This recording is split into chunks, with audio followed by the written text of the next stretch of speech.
You can't read that, the CEO mocked, smirking behind his glass of scotch. Moments later, the same waitress he'd insulted would translate the very contract meant to cheat her and turn the tables on him forever. Grace Morrison's hands trembled as she wiped table 12 for the third time that evening. At 36, she'd spent nearly a decade serving at Morrison's fine dining, quietly observing businessmen sealing million-dollar deals over dinner. Her calloused fingers moved with practiced precision, her face unreadable. She'd long ago learned how to become invisible, but tonight felt different. At her station sat Charles Whitman, the ruthless CEO everyone feared.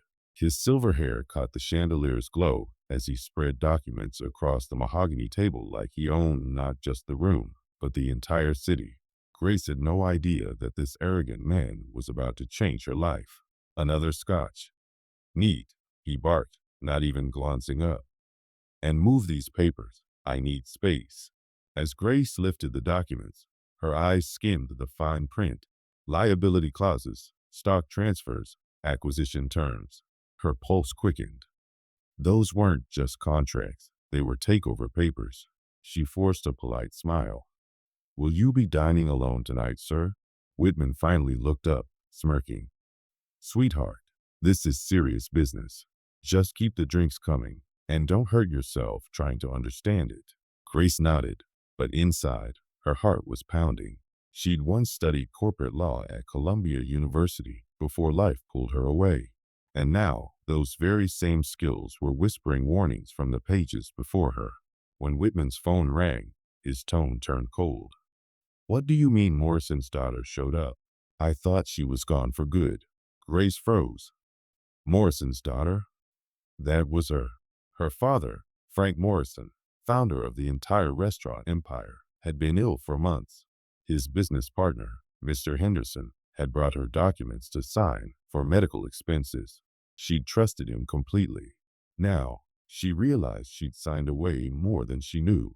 When she returned with Whitman's next drink, his words confirmed her worst fears.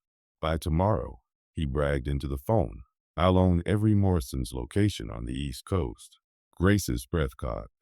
He was stealing her father's life's work. That night, sitting in her car outside the restaurant, Grace called her father's old lawyer. The truth hit her like ice. Henderson had been forging her father's signature, tricking her into signing over ownership. But there was still time. When she walked back into the restaurant, she wasn't just a waitress anymore. She was a woman on a mission. Whitman was now joined by Henderson, nervously whispering across table 12. Grace approached with a calm smile. Gentlemen, would you care for dessert? Henderson nearly choked. Grace, what are you doing here? Oh, just working my usual shift, she replied sweetly. Funny running into you. Whitman frowned. You two know each other? She's Frank Morrison's daughter, Henderson said quickly. Don't worry, she's just a waitress, dropped out years ago. Grace's lips curved slightly. Yes, I did drop out, but I did manage to learn a few things about partnership law before that. She poured their coffee, her eyes quietly scanning the pages again. And then she saw it, the mistake. The documents were missing witness signatures on the power of attorney transfer. Without them, every deal Whitman and Henderson had made was legally invalid. She also noticed another crucial clause, right of first refusal. Her father's original contract gave her the legal right to buy Henderson's share before any outside buyer. Her pulse steadied. It was over. Mr. Henderson, she said smoothly, setting down the coffee pot. You seem to have forgotten something. Section 4.2 of the Morrison-Henderson Partnership requires offering the Morrison family first refusal before any sale. And these power of attorney documents, she tapped the papers lightly, they're worthless without proper witnesses under New York law. Whitman's smug smile faltered. You can't possibly understand.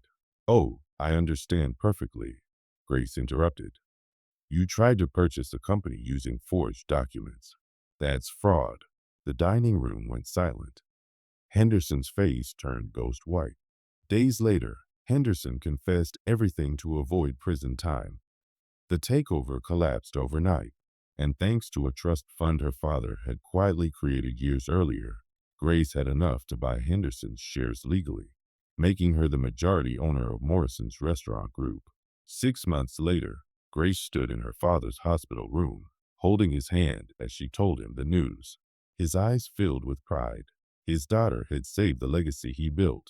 The empire was now worth over $47 million. But for Grace, the real victory was rediscovering her own power.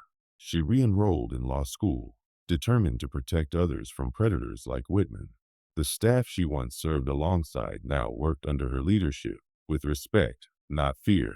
Sometimes, the people the world underestimates the most are the ones destined to rise the highest. And that night, a simple waitress proved that intelligence and courage will always outshine arrogance.